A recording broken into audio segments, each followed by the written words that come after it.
Stephen Davis, welcome to Irish Football Icons. How are you keeping? Very well, yeah. Recently just retired, so how's that going? Finding my way. I've enjoyed it so far. It's nice to spend a bit of time with the family and get to do things that I haven't had the opportunity to do over the years. And obviously, football is very structured, so yeah, it's been really nice so far. It must be an adjustment though after 20 years of professional football. When you look back over your career, you hardly took a day off. Yeah, that's it. Yeah, it's pretty full on, especially obviously whenever you're at clubs like Rangers, you're involved in Europe and the number of games that you have throughout the course of the season, and the internationals. Whenever you do get the opportunity to get a break, so it's been really full on. But obviously, very fortunate that I had the career that I had and thoroughly enjoyed it and fully got the most out of my career and just tried to take everything in every single day, especially towards the end. As you get older, you're not really sure in terms of how long your career is going to last, so you just want to soak it in as much as possible. Must be nice though. You can kind of go out for dinner now and not worry about what you're eating on the menu. Well, that's it. Yeah, there's a bit of balance there, I think. But yeah, it's been really nice. Sort of the first number of weeks that I've had so far. But I'm sure down the line I'll be back involved in football in some capacity. Bit of golf on the cards too. That's it, exactly. Just joined the club recently there, so once the weather gets a bit better, hopefully get out more often. It's tricky though, isn't it? And every time I speak to any athlete, footballer, whatever, whenever they retire, it's such an adjustment, and it's a really, really tricky decision to make. Sometimes you don't get to make it yourself. In your case, did you just kind of know?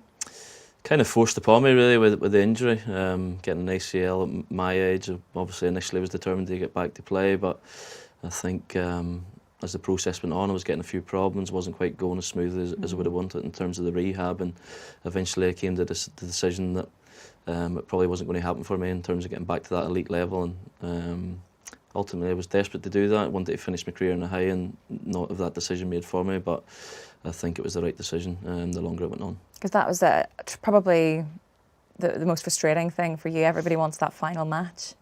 Yeah, definitely. I was very fortunate throughout my career with injuries, so it was never really anything that was in the back of my mind, but you know in sport that can always happen, and it was the first real long-term injury I'd had, and I think you realise that it's as much mental as physical in terms of dealing with that, but in some ways it's probably softened the blow in terms of retirement, because I've had a gradual sort of process put in place, and it's given me time to obviously assess things, and as I said, it would have been amazing to get back and pull on a jersey one more time and get that sort of send-off that you would have liked and finishing on the pitch, but ultimately the longer it went on, it becomes more unrealistic, and I think in the end it was the right decision for me moving forward in every capacity.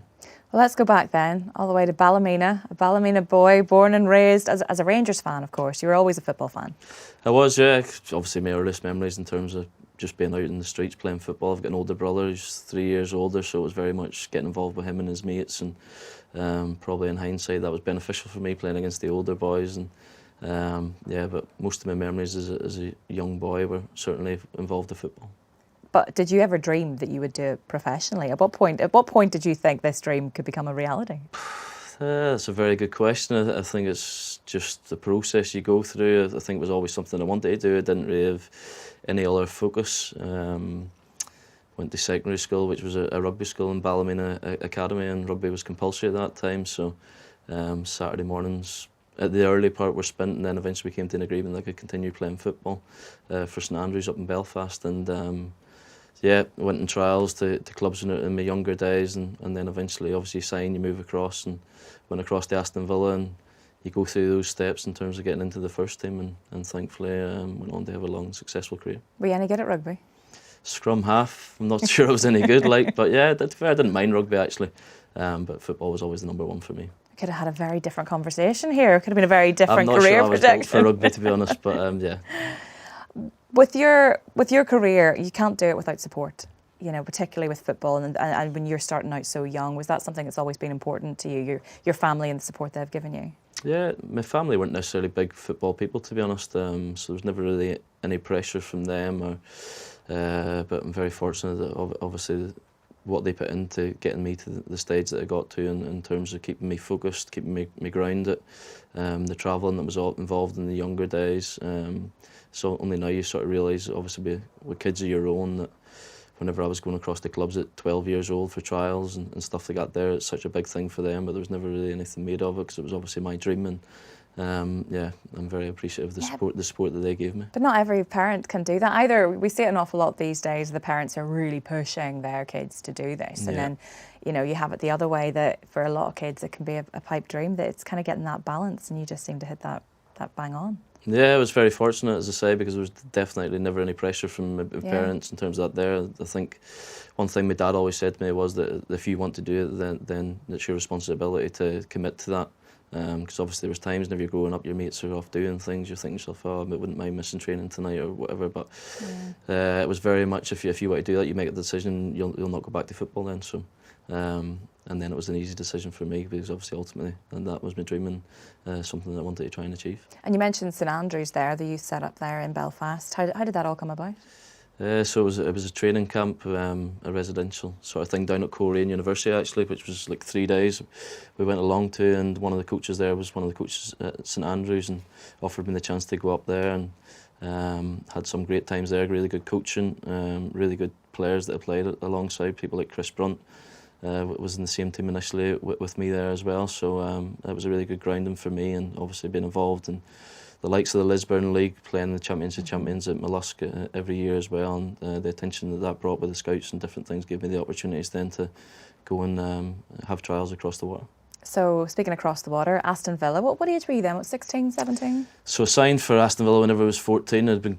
Only went across to 3 clubs. It was Arsenal, Rangers quite a few times. They offered me a contract, and then Aston Villa as well. And ultimately I made the decision that Aston Villa was the right move for me. Was that scary at the time? You're leaving your family, your friends, your home. How did that feel? Yeah, it's obviously a massive thing. I wasn't really one of those that ever really got homesick. I've been going over across to Aston Villa for quite regularly from probably the age of 12, 13. There was at one point where I was going most weekends across to play games, and then the rules changed a little bit in terms of you had to live within a certain radius, and it was then became the school holidays more so. But I got to know quite a few of the boys really well in terms of the group that would be joining, so that certainly made the transition a lot easier. But listen, it's obviously a massive move, but I felt like I settled in really well. I was in digs with a really good family as well. One of my close friends shared digs with me, and made the process certainly a lot easier. And you got your first taste of silverware, I suppose. The FA Youth Cup, that was in 2002. 2002, You beat Everton. Remember who the number 10 was? That's right, Wayne Rooney. That's right. How did that feel?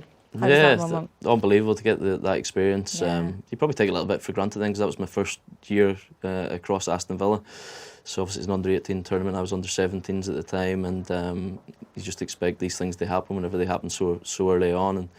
And special memories, because it's such a prestigious tournament really for the age groups, and means a lot to younger players. And then you get the opportunity to play in the stadiums of the first teams, and the crowd comes along with it. So such a good experience at such a young age, and certainly benefited me in the long run. It's tough, that environment though, isn't it? Because you're competing with your friends, like you say, and your peers for places, and then you got your first professional appearance.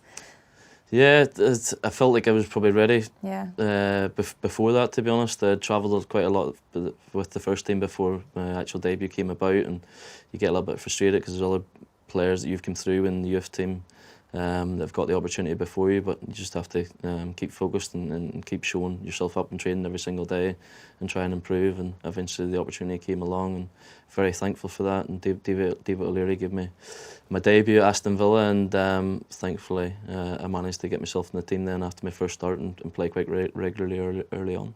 I'm always interested to know, is that kind of you're just going through the process basically, you're kind of just doing your job, or do you have a moment there where you go, oh wow, yeah, listen, obviously the dream was always to play in the Premier League, so whenever your debut comes about, you just want to grab it with both hands. To be honest, my debut was Norwich away. I came on for like 25 minutes, and the game itself was a total blur to me, because I think you're so pent up with energy, and actually within the game I don't really remember a great deal about it. I was just buzzing about the place, trying to make an impact in the game, and thankfully I got my first start not long after that against Tottenham, and we won the game at home. I had a good game. I think I got man of the match, and regular starts came quite soon after that. Yeah, 05-06 you were a regular for Villa throughout that season. In fact, I've said it earlier on, you hardly missed a day. Yeah, it was very fortunate, like, because usually with younger players you sort of dip in and out a little bit to begin with, but David O'Leary put a lot of trust in me. I came into the side, I started well, which is really important as a young player. Whenever you get that opportunity, and things sort of snowballed really quickly for me. Yeah, it was a successful season for the team, but for you, you know, you won Young Player of the Year, Players Player of the Year, Fans Player of the Year. What does all that mean to you? Couldn't have gone much better, Yeah. to be honest. Obviously, it's your ambition to try and get that debut, that first appearance, and as I say, you want to grasp it with both hands, and thankfully it went well, and you want to make an impact, and obviously I felt I really did that in the first season, and it was just about then trying and come back focused and try and kick on from there. And kick on you did. You went to Fulham. How did that come about? There's a change of manager at Aston Villa. Martin O'Neill came in. I don't think he quite fancied me. He made a couple of signings, and naturally with that, then the dynamic changed a little bit in terms of how things sit. The big decision they make, because I'd been at Aston Villa for 6.5 years, obviously coming through the youth team. Laurie obviously managed me at Northern Ireland. He had taken over Fulham and signed a number of us that season, but I just felt at that time the opportunities were going to be limited at Aston Villa, although I didn't want to leave because it was a really special club, and I'd grown there such a lot. But the opportunity came up to move to Fulham, and it's an opportunity I wanted to take, and obviously having known Laurie, it was the right decision at the time. How important has that been throughout your career, your relationships with your manager? Because it can make or break a player. Oh, of course, yeah, it's huge. It's huge. I've had a lot of managers in my career, and you build relationships. You say you learn a lot from everyone you have, and you just try and show your best in training every day, and show that you're the one that deserves to play. When it comes to those transfers too, the thing that makes the headlines, it's the money. You know, everyone talks about the transfer fees, and this was 4 million you moved for, which, and we talk about that these days. You know, it seems small, but it's a huge amount of money. Is there a bit of pressure with that? Or how aware are you of that? Do you care? To be honest, it never really bothered me too much. It wasn't a massive fee even in those days, and I think I'd never really felt any pressure in terms of the move. It was a big move for me because it was my first move in professional football. It was very settled at Aston Villa, so it was more so that and adapting to change, really, more so than anything. But because I'd obviously had a relationship with Laurie before, and there was a number of Northern Ireland players, the likes of Aaron Hughes, obviously David Haley, Chris Baird, all signed in the same summer, it certainly made that transition. It's like a little mini Northern Ireland there. A little mini Northern Ireland it was, yeah, but it certainly made that transition easier, but at the same time, it was a big move at that age. How do you look back at your time at Fulham now? Disappointing, to be honest. Didn't quite work out the way I would have wished. I came in, I started to play regularly. Things didn't quite go for the team the way we expected. Obviously, Laurie then lost his job in the lead up to Christmas, and Roy Hodgson came in, and there was a period, sort of 4 or 5 weeks, where obviously I was on the bench under Roy.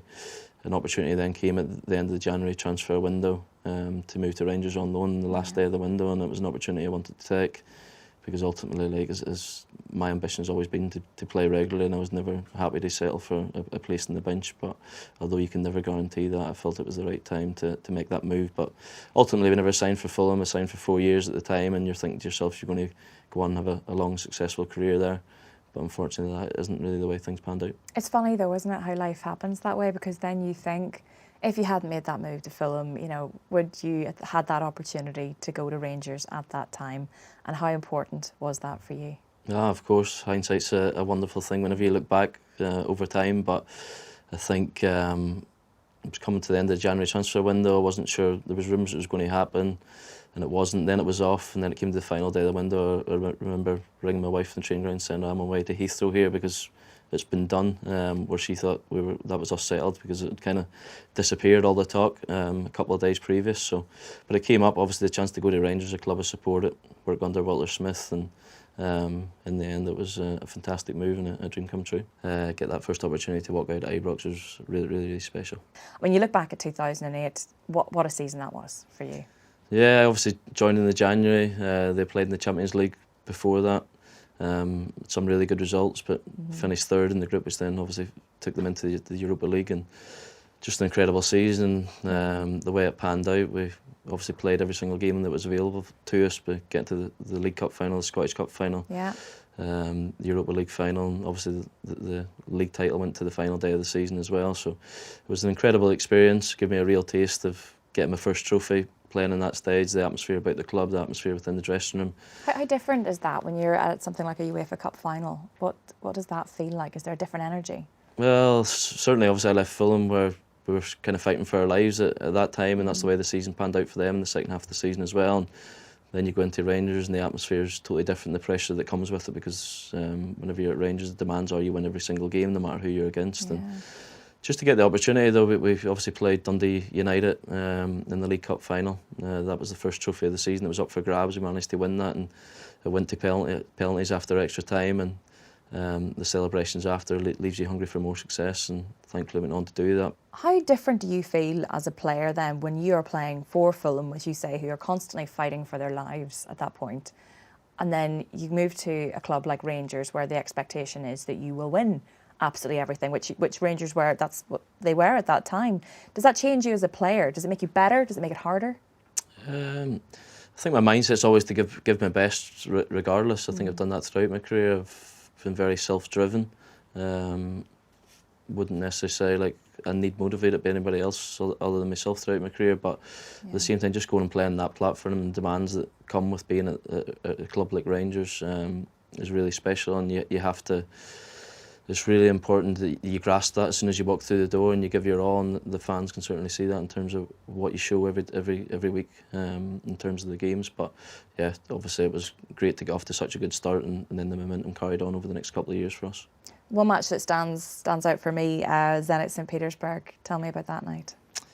Incredible. I think with the squad that we had, to get to a European Cup final was an incredible achievement. Obviously, once you get there, you want to end up with the trophy in your hand. But we were beaten by the better side on the day. But just the whole lead up to the game, obviously being in Manchester as well, so close to the number of fans that went down there, driving to the stadium before the game. Within the stadium, obviously it was majority of Rangers fans. Unfortunately, we couldn't get the performance to obviously lift the trophy in the end, but yeah, such special memories, and I think looking back, it was an incredible achievement just to get to the final. But ultimately, you always feel a little bit sad that you couldn't get over the line. Yeah, how do you deal with that after? Because it is that kind of that elation, that that talk about the expectation before, but you feel like you're going to do it, you can win it, and then when you don't, it's how do you pick yourself up after that? We had to, because we had to get a game like 4 days later. So you have to get over the disappointment really quickly. But as you say, I think with the squad that we had at that time to get to a European final, whenever you look back on it now, it's difficult at the time, but when you look back on it now, it was an incredible achievement to get to that level. But of course, there's disappointment, and it's important you pick yourself up. Thankfully, we end up finishing the season high with the last game of the season. We managed to win the Scottish Cup, so. But yeah, it was a great run, and memories to last a lifetime. I remember that too, because I mean there was obviously talked about the travelling fans. So many fans in Manchester had come up. There was a bit of trouble. How aware are you of what's going on at that time? Did they, is that something that, I'm trying to think what social media would have even been like then. How do you know that that's going on, or is it kept from you? It certainly wasn't what it is. I think it was more so on the news and different things like that, and obviously certain media outlets. But yeah, I don't think social media was a big a thing as far as my memory serves me. In terms of that now, like, so we weren't probably just up to date as what you would be now, and seeing everything that was going on. But yeah, I think for us, just like driving to the stadium, you're driving through the city and seeing the number of fans that are about the place. You're obviously speaking to friends and family that are coming over and making the drive down from Glasgow, and saying that the motorway's just bung with Rangers fans come down, scarves out the windows, and the whole build up to the game was really special. And then walking into the stadium and seeing the stadium, as I say, majority of Rangers fans there wanting us to go on and do well, but unfortunately it wasn't to be. So you moved to Rangers permanently in the summer of 2008 then, and that was the year that you broke Celtic's 3-year league dominance. How was that? So important. Each year you don't win it, the pressure piles up, but I think there was really positive signs, obviously, from my first 6 months in loan, that we felt that we were capable of going, sustaining our form over the course of the season to go and try and lift the title, and we managed to do that in the end of next year. Your goal in the Old Firm game, that was... Yeah, it was a pivotal moment. Obviously, the Old Firms are always really important in terms of the destination of the league title come the end of the season, and that one at home, very much so. It was very tightly contested games between ourselves and Celtic at that time, and there were very fine margins, and that was a really pivotal moment in the season to put us in the right direction. Can anything prepare you for the atmosphere at an Old Firm match? I don't think so. They're such special games. For me, they're the best games to play in, the best atmospheres that I've played in, certainly. There's such a rivalry there, and at that stage, obviously, you had five or 6,000 of the away fans in the stadium as well. So the atmosphere leading into the game, but there's so much pressure. They're difficult games to enjoy playing in, to be honest, because they were so tightly contested as well. They were quite fine margins, so it was really difficult to enjoy them until you came off the pitch, and sometimes it felt more like relief whenever you got the result rather than actual real enjoyment. And but you know you're going again in 3 or 4 days to play the next game as well, so I think that's certainly something from my career. I think it's really difficult to really savour the wins and the special moments because there's such quite quick turnarounds really between then and the next game, short-lived, but you have to try and enjoy those moments even though they are short-lived. And but yeah, that's certainly something that now that I've retired you can reflect back on and look at what you have achieved in your career. It's funny when you mention, not being able to enjoy those matches, and I think a lot of fans will be able to relate to that.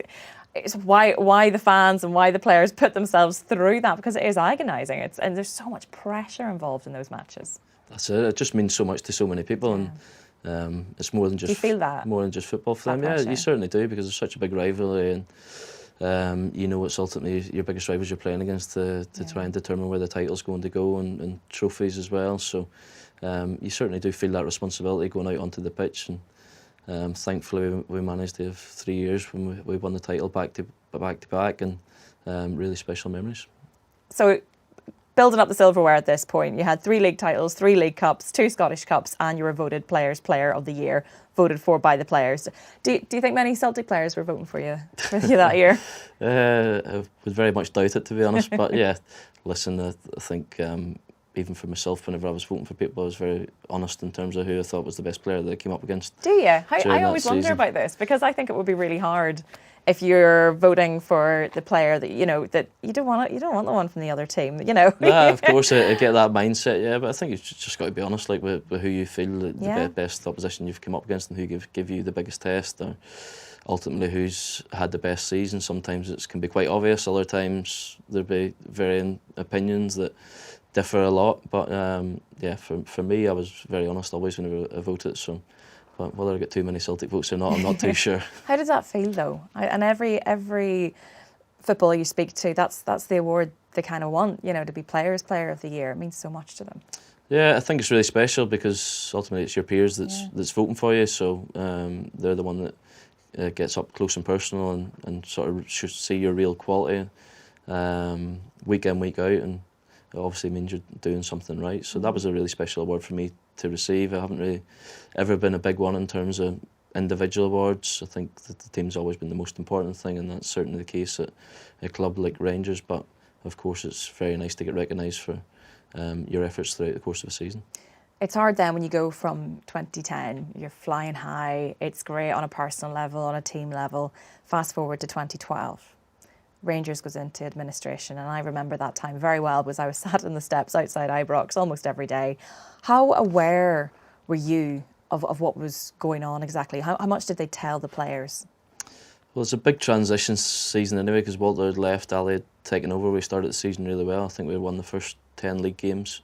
And then obviously you get to sort of after Christmas and the new year, and things start to unfold a little bit in terms of everything that's going on in the background. The club initially don't really find out too much.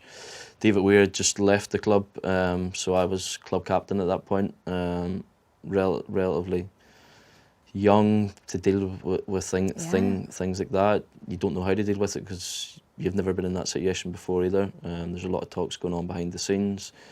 You're trying to figure things out, but ultimately it affected us on the football pitch. There's no doubt in that in terms of the results, because there was so much uncertainty, so much unknown.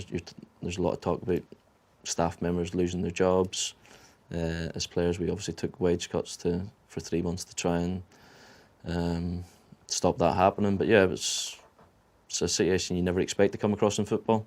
Something new to us all, and just try to deal with it on a daily basis. Whether we dealt with it well or not at that point in time remains to be seen, but we just tried to do what we felt was best at that time. I can relate, like as a sports journalist, you know, I'm not a business person, and we were all trying to get our heads around kind of the business side of this and you know what it meant and liquidation and all the rest of it. And it was tricky. And you did think of the players. You know, we were trying to go at it from a you know point of view of talking about the football, and you just think how are they able to keep their minds on the pitch whenever, as you say, taking pay cuts? You don't know what your future is at that point. You don't know where you're going to be next year. Well, exactly that. There was daily meetings for us with the administrators, different things.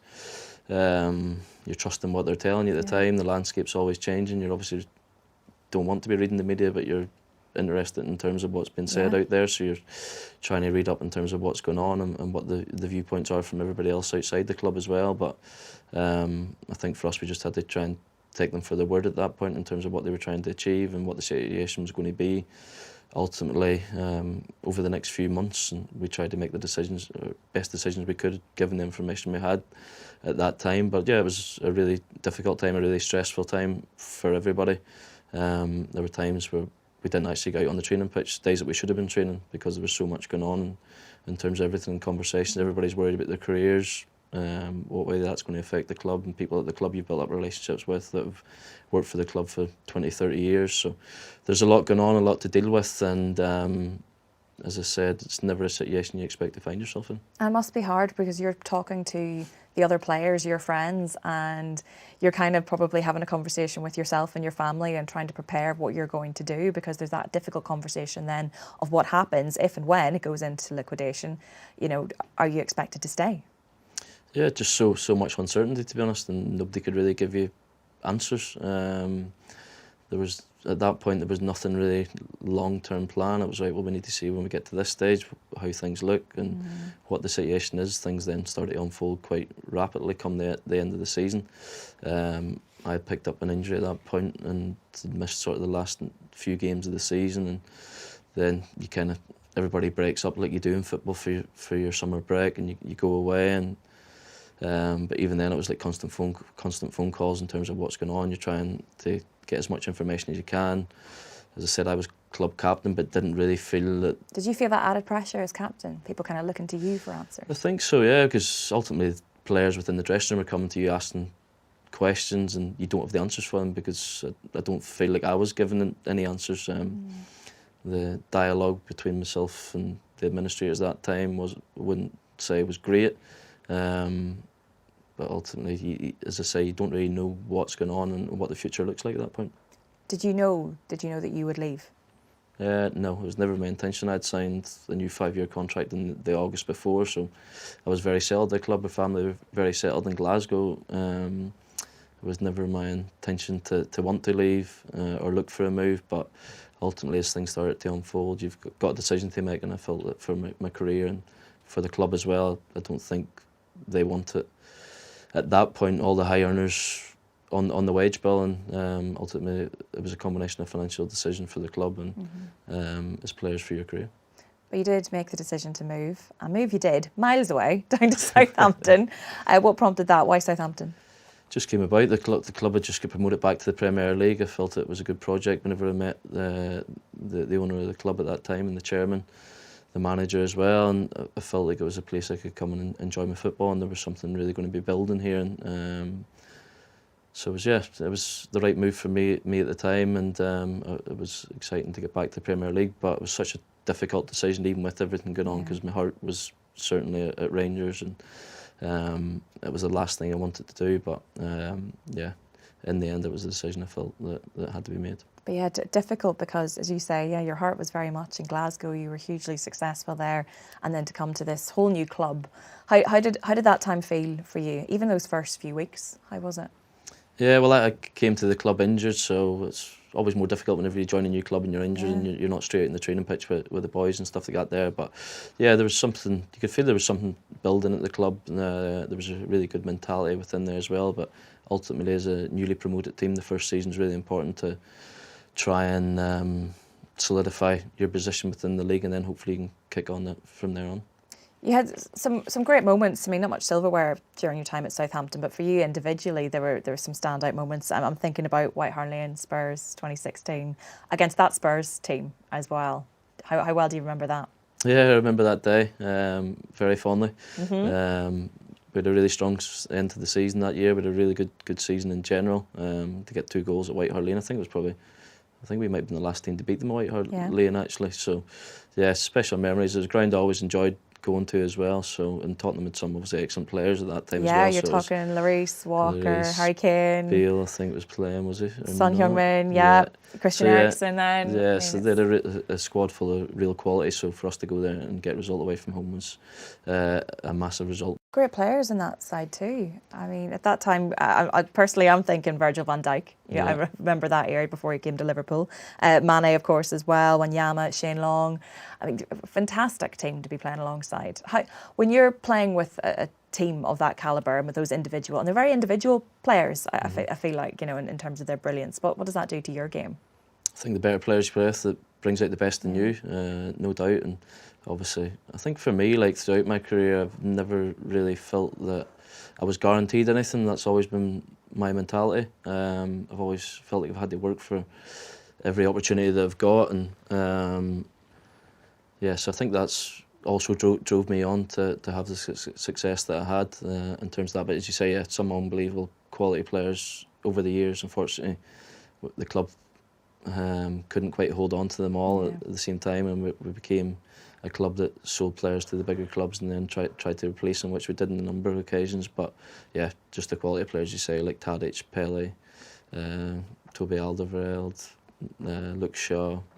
There was so many. As you say, you almost kind of want to get them all at the same time. Yeah, if you did, Can you imagine? We would have a hell of a squad, and it could have Yeah. had unbelievable success. But yeah, it was really good times at Southampton. We managed to finish sort of in the top 8. I think it was four seasons in a row, and obviously managed to get into Europe, the League Cup final as well.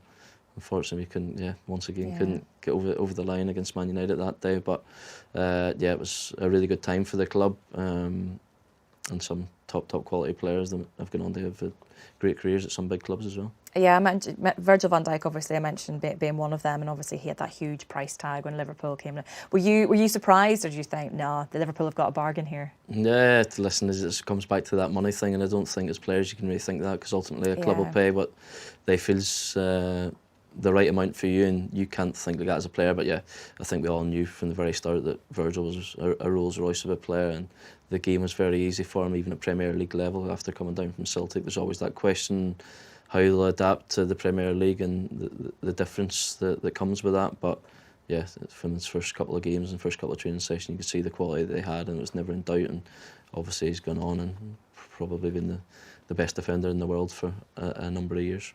And it was during your time with Southampton. It was such a huge moment in your career, I imagine, the Euros. We're not going to get through this chat without spending a lot of time talking about this. That, exactly. I mean, to reach the Euros 2016, describe that to me. That not just a moment, but that whole campaign. I think it's the ultimate, really, to be honest, because there was some really difficult years before that. Obviously, coming in, making my debut against Canada, it was a really special moment for me, because it's always your ambition to play for your country, and it's such a proud moment for yourself and your family. And we got beat that night 1-0, which was probably a sign of some of the things to come in terms of the disappointments you're going to have along the road. But we kept persevering, picked up some really big scalps along the road, but couldn't quite sustain that in terms of the consistency and the team. But yeah, everything just seemed to come together in that qualifying campaign for 2016, and then to go to the Euros. Such special memories. Would love to relive it all again. Yeah. But I think all the fans would. Oh, of course they would, yeah. Social media is more a thing there, so we could actually see what was going on and how much they were enjoying themselves, and just, I think it was so good for the whole country and bringing everybody together, and us as players, like, what an experience to go out there and play in a major tournament for representing your country. It doesn't get much better than that. And when you saw it on social media, I mean, it was everywhere. It's worldwide. I mean, the Northern Ireland, the Republic of Ireland fans were winning awards for being. It was the sheer joy. It was the joy that you could see what it meant to the Northern Ireland fans, and to feel responsible for that. That's a lot. Yeah, exactly. That's I think a lot. we started off the qualifying campaign and got off to a good start, and things just snowballed from there, and then obviously culminated in the Greece game where we qualified, and then going out to the Euros, you have such high ambitions, expectations of yourself to go there. We got beaten the first game against Poland, didn't really turn up in terms of performance, and you're thinking, oh no, we've worked so hard to get to this stage here. It's not going to quite happen for us. But then we managed to bounce straight back against Ukraine, and that day will live long in the memory because it's such a special atmosphere. You come off the pitch because there's hailstones. It's just a bit of a surreal day, but ultimately we get the result. And seeing the fans within the stadium, the numbers that travelled. We actually had a kind of media wall set up in our games room where we were based. So there was updates coming there from fans that were able to send things in throughout our stay in France as well. But just an incredible experience, and even being together as a group, like I think we were together probably for about 5 weeks in total, and by the end you're expecting everybody to be fed up with each other, but actually everybody was really gutted to be going home. Yeah, that's always the side of things I want to hear about, because there is a real sense of camaraderie there when you're away, kind of on tour, effectively, with the other players, and you get really close. Yeah, I think we've built that over a period of time. I think it's always been an element of joy for everybody getting together because we're all kind of same mindset. We've grown a lot of us grown up together through the age groups. You form the relationship because you spend a lot of time together in the various camps. And in the hotel around games, it can be pretty boring, so you're obviously spending time with each other. And then I think that was such a big thing for us, the camaraderie within the group to give us that success really and get us to that stage. So we all had a great time and really special memories. How often do you replay those 2 goals against Greece at Windsor Park? And everything that happened, but during that, do you just replay it over and over in your mind? Yeah, listen, you put so much pressure on yourself going into the game because you know how important it is, and for us to get off to such a good start in the game and kind of be relatively comfortable in a game of that magnitude, you could actually soak it in and enjoy it a little bit. Was incredible. And I think just all the atmospheres at Windsor Park in that campaign leading up to it, and then you know what's going to come with the number of fans as soon as you qualify. Everybody's talking about, right, we're getting out to France. And then I think it was really special for us as well, being in a tournament where it was based in one country as well, and seeing everything come with that, and then your families coming across to walking into the stadiums and seeing a green there, just incredible. Tell me about that. Tell me about seeing your family wearing the shirt, standing there representing your country. That's what every footballer wants. Yeah, as I said, like just to get the chance to lead the team out of a major tournament, and because as the years go by, you question whether it's going to happen or not. We'd come close on a couple of occasions, couldn't quite get that consistency, as I said, in terms over the course of the full campaign to get us over the line. For smaller nations, it's such a difficult thing to try and qualify, and for us to go from, I think it was pot 4 or pot 5 team to then top the group and qualify, obviously automatically then, incredible. And then obviously the build up to the Euros, the warm-up games, the send-off from Belfast whenever we were back there, and then going back to Belfast after for the kind of homecoming as well, and seeing what it meant to everybody as much as it meant to us. So just incredible times, and getting to share that with your family at moments as well. Really special. Tell me about Michael O'Neill. Michael O'Neill and you have a really strong relationship, and I think that's been really pivotal to Northern Ireland's success at that point. Yeah, I think that's been built up from years. I think whenever he came in, he had a difficult first campaign. Probably was questioning things himself. There was a lot of noise around, will he stay or will he go? But I think for us as a group of players, we all felt like something was building. We were moving in the right directions, although the results necessarily didn't show that. But we definitely felt the performances were getting better, and there was games where we should have picked up more points than what we did. But I think we could all see the atmosphere that was building within the squad, what he was wanting from us as a team in terms of tactically, and starting to see improvements there, and we all wanted him to stay. And I've had a very close relationship, obviously, at the time. He chose me as his captain, and there's obviously constant dialogue because of that there, and how I feel and the team feels, and we're bouncing things off each other, and that's been built up over a number of years. But for me, I can't speak highly enough of Michael and what he achieved with us as a group. I suppose that relationship is so important then when you are on, when you're at something like the Euros, the world is watching, and you're an underdog, which is quite a comfortable place to be at times. But still, when you went out there, did you have any expectation to get out of the group stages? I think it's always the hope, certainly. Hope and expectation will be different, can't it? But I think it was really disappointing that the Poland game, because obviously it's your first game on that stage. You want to get off to a good start to give yourself an opportunity to progress. And with the setup of it and the way teams could qualify from the groups, we always felt we had an opportunity to do that. But of course, Poland, Ukraine, and Germany. There's such tight margins in those You're games. feeling like in those first 2 games you've got to probably take four points from them to give yourselves a chance, and obviously then getting beat by Poland, you're thinking, okay. Yeah. Then after Ukraine game, do we have to try and get something from Germany to guarantee that we managed to progress from the group? And thankfully it didn't quite work out like that. How long did it take you to get Will Griggs on fire out of your head? Yeah, It took me years. It was the anthem of the Euros, wasn't it? Like For everybody. For everybody, not Wasn't just for not Northern Ireland us. fans, Exactly, no. exactly that. Yeah, but that's one of the lasting memories, and it's great that obviously he was part of our team as well. It was an anthem that sort of resonated with every team came away singing that there. So. Yeah, but it took a few years for it certainly to get out of my head. I'll probably be back in my head now you've mentioned Yeah, it. sorry about that.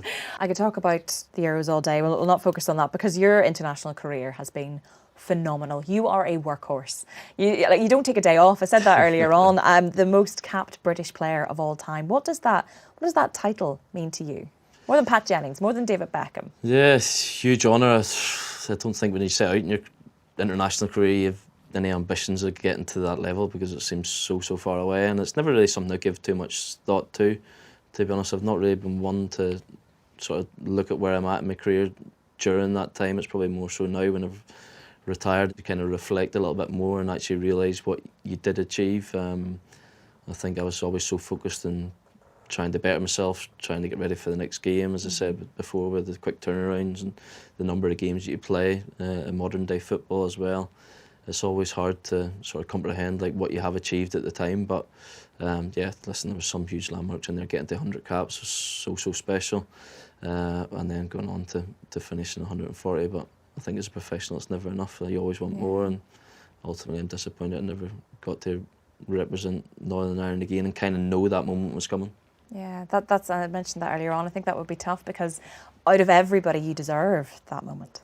Yeah, as I said, like it was my ambition to get back from the injury and give me the opportunity to play in front of the fans one last time in Belfast. Unfortunately, as I said, it didn't quite materialise the way I would have hoped, and the rehab was more difficult than I expected, and some upsets along the way, which ultimately made my decision in terms of retirement. But yeah, listen, I can't grumble. I've had an incredible career, played for Northern Ireland many more times than ever expected to, represented my country, every moment's been proud. But yeah, of course, listen, in a dream world it wouldn't quite end it like that there, but I'm very fortunate for everything that I have had. When you reflect back on your international career, when you picture yourself wearing the green and white shirt, where are you? What game are you playing? I don't know if it's a specific game really, to be honest, just walking out and play in front of the home fans. Listen, there's too many like big moments really to pick one out. The England result was obviously huge quite early on in my international career. Do you feel that assist with David Healy gets talked about enough? Yeah, I think it's been replayed plenty of times. In your head as well. It's in my head probably as well, yeah. But it's obviously a big talking point for fans over the course because it was such an important night. But I think for us as a group as well, and for me coming into and being new to the international setup, it actually gave you the belief that you could compete with these teams because you know like the gulf is quite big, the level that the players are playing at is quite big, but actually when everything comes together and you work as a team and everything sort of just moulds together within the 90 minutes, you know you're capable of getting big results, and that was a big moment for us all. How do you feel about the future of Northern Ireland, the Northern Ireland that you've left behind now? What's its future looking like? I'm quite excited about it, to be honest. I think there's some really good young players coming through. It has been a period of transition. There's no getting away from that. I think a lot of the older players have picked up some big injuries that ruled them out, obviously, the last campaign. And Michael took over the job, and I think there was a lot of optimism after the draw was made in terms of what could be achieved. But there was a big responsibility on younger players to come in and play consistently, and unfortunately, results-wise, it didn't happen. But finished off the campaign with a really good win against Denmark, which should give the boys a lot of belief as well. So I do think there's a lot to be excited for. It's going to be a period and a transition in terms of getting to the level and consistency that we need, but there's definitely positive signs. And would you like to be involved in some capacity? Yeah, I would, definitely. I think coaching's obviously an avenue that I want to explore. I'm going to start my coaching badges in May, and that's the next step for me. And hopefully Northern Ireland means so much to me. I've put so much into it throughout my career, and was always very proud to turn up and play for my country. So I definitely like to think there'll be some involvement in the future. In the future, can you see that at Casement Park? I don't really know what's going to unfold there. In terms exactly, that's the big question, isn't it? Like, but of course, like for me, I would like to see it kept at the National Stadium, because obviously that's football and that's where it's been built around, and my whole sort of international career has been based there. So I'd be a little bit disappointed to see it move away from there. People forget that's a stadium becomes such an important part of a player's life. Yeah, it's even when we were at Spurs, even whenever they left White Hart Lane, it's tough for people. I think it is. I think it's quite a nostalgic way of thinking, obviously. But yeah, obviously all my memories playing for Northern Ireland are there, and yeah, let's see what the future holds. So I want to go back to the moment you returned to Rangers. When you realised that was happening, how did you feel?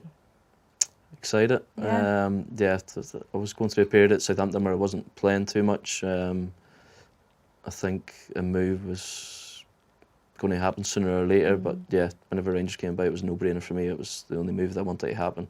I think certainly getting to sort of the latter stages of your career, kind of 34, you think to yourself, for me certainly it was as much about going somewhere and enjoying my football, and I knew going back to Rangers I was certainly capable of doing that there. So I suppose you felt like a very different sort of, not just a different sort of player, a different sort of man at that point. You've got different responsibilities now. Your priorities have changed. Yeah, exactly that. I think whenever you get kids, and the younger it's probably a lot easier, but as they get older and relationships form for them, friendships, obviously their school, it's a big decision to make, to move. It's probably easier whenever you're obviously younger. You go somewhere, you maybe sign a 3 or 4 year contract, and well, you don't know, but in your head you're going to be settled somewhere for that period of time when you sign for a new club. But it's a little bit different as you get older and you're going back and you're signing for a year or 6 months or whatever it is. Then ultimately you have to think about the bigger picture at that time. And for the first 2.5 years it was back at Rangers, the family stayed in England, and they made the move up, which turned into 2 years. So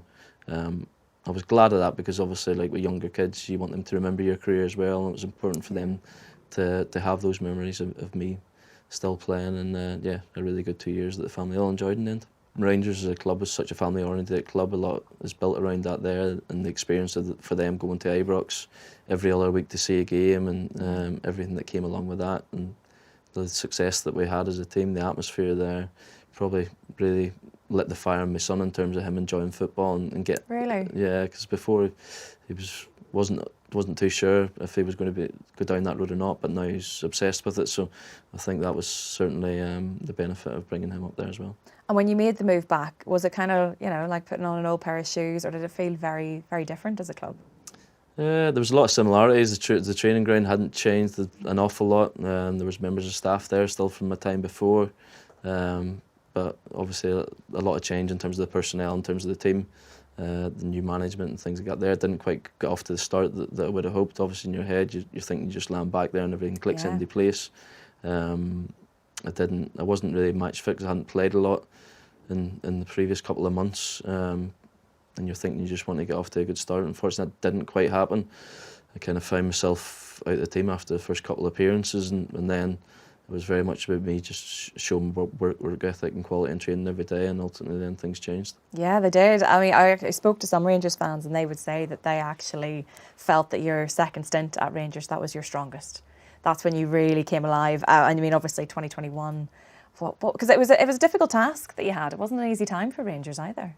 No, listen, there was a lot of things that had gone on since I left the club in terms of the club getting relegated and having to work their way back up, and gradually the hope is for Rangers once to get back obviously to the Premier League that automatically they're going to compete with Celtic, who had obviously won the title and had that consistency. It's not that straightforward, and sometimes I think in football you have to have those disappointments to lead you on to success further down the line. But yeah, what an incredible season that was, 2021. Unfortunately, it was a COVID year, so the fans were missing, and that's probably the one regret that we all have about it. But in terms of performance of the team and how we had grown and the consistency that we shown to go the season unbeaten was incredible.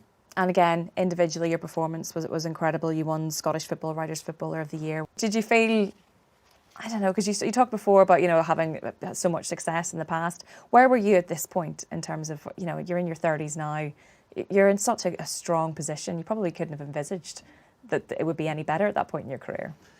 No, but that was my ambition going back to Rangers, and I think I knew it would give me the desire to play for longer. I knew I could go there and enjoy my football, and that was a big driving factor in making the decision to go back. I could have chosen at that stage to probably look for another team in the Premier League, but then ultimately you're going to be fighting for relegation or certainly not competing for trophies.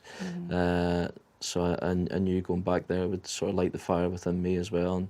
And yeah, I'd certainly think that making the move back there probably prolonged my career in many ways. And come the end of the season, I always made that assessment. I feel I can still contribute, and always felt that fire was in me then to keep going. But yeah, incredible season. I think whenever you get to that stage of your career, you're certainly more experienced.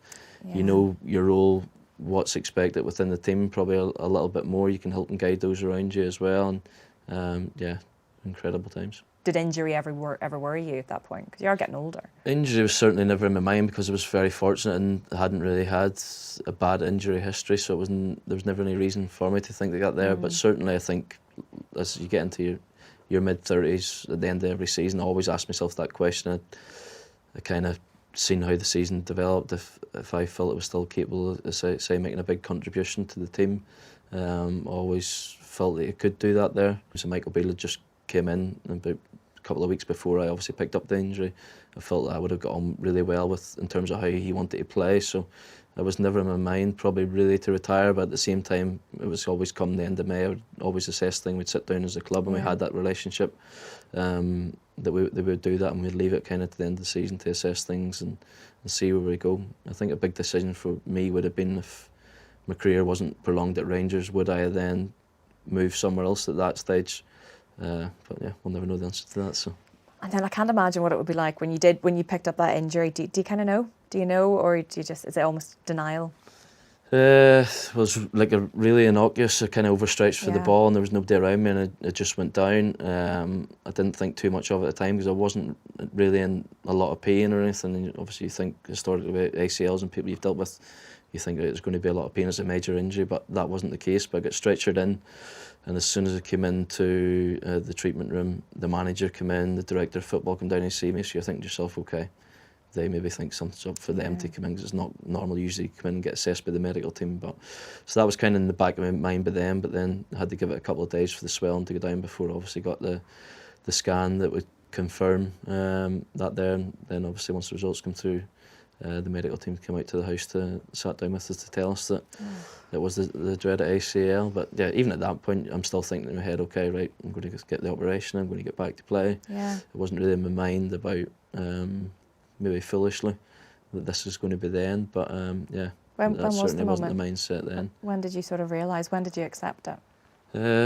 Well, I had the operation in January, I had to have another operation in August. I started to get back into rehab, felt like it was progressing well, and then the interim job came up, so I went into that and obviously coached alongside the current manager that's there, Philip Clement, for a couple of weeks as well. So there was like a period of 4 weeks where I didn't really do any rehab, and that's certainly something I learned from on the other side. It's all consuming and you can't do both, so ultimately that's why I made the decision at that point to go back to rehab and give it one last try, because I always felt that if I didn't do that I would always ask myself that question.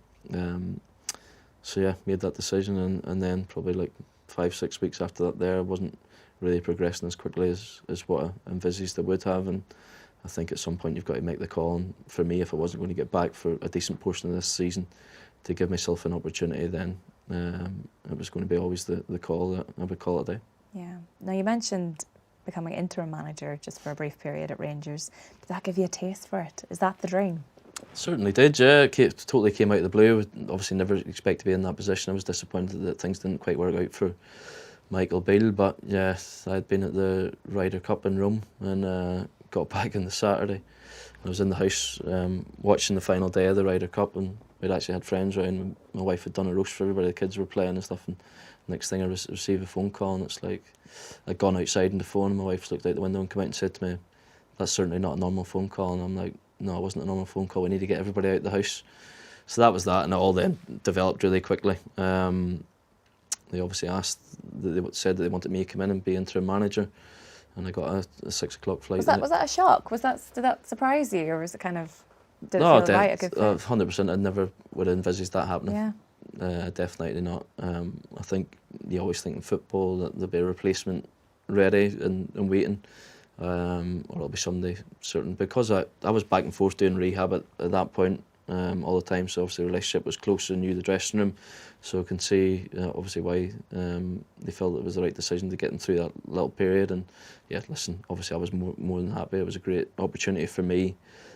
Something you could never turn down, getting the opportunity to manage Glasgow Rangers. Yeah, that's what dreams are made of. But yeah, it was a real eye opener for me as well in terms of what goes into the other side. Because ultimately, you think as a player, you know.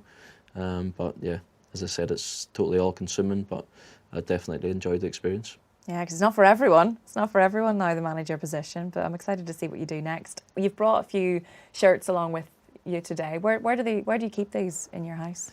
Unfortunately, they've all been boxed away, to be honest. Do you know how often I hear that? Yeah, exactly. If it was me, I'd have them in big frames up on the wall. It's always been the plan to get a room and put them up in some capacity, but I think with being away sort of for 4.5 years with stuff in 2 different houses, obviously, and yeah, now we're all back. I think that's probably the next step to get a little room. I do have like trophies and caps and stuff up in one of my rooms, but no shirts as of yet. Which one are you most proud of? Which shirt? I think the Euros one's got to be a big one. Obviously, that's a really special memory. Listen, I think these shirts here in particular all mean a lot to me. Aston Villa, obviously making my debut there, coming through, getting the opportunity to play in the Premier League there, and give me that platform to go on and have the career that I have, and the coaching that I had in the youth team there as well. So really, really special. Obviously, the 2 European Cup final shirts I think are there. That one's a sore one, the last one, 22, because I felt like the team, we were very capable of winning it and we went 1-0 up. Whereas the one in 2008, I think we probably overachieved by getting to the final, but I think in terms of our performance leading up to the final in Seville and going ahead 1-0 in the game and then getting beaten penalties, I think that one will always be one that hurts a lot because we were capable of doing it. Similar to the Switzerland one, to be honest, so not necessarily all good memories for the right reasons, but with these shirts, but all significant shirts for me. The Switzerland one was obviously my 100th cap, but we all know how that playoff unfolded, and I don't think we got what we deserved from over the 2 legs, and probably as low as I felt coming off a pitch in football, because you want to keep that momentum going that we had built up, and once you lose that, it can sometimes be difficult to get it back.